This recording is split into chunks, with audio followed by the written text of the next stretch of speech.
Viral post titled "How to Survive a Heart Attack When Alone" is giving out advice not backed by doctors, and it's popping up everywhere from email chains to Facebook. The message says if your heart is beating improperly and you feel faint, start coughing. Cough CPR could save your life. But the American Heart Association does not endorse this.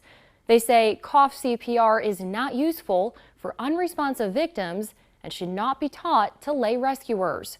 While they say it's possible that during a sudden abnormal heart rhythm, a repeated cough may help maintain blood flow to the brain, they also say the technique should only be conducted with a medical professional present and concluded it's not effective in all patients. They say the best strategy is to be aware of the warning signs of a heart attack. They are chest discomfort, shortness of breath, breaking out in a cold sweat, and nausea.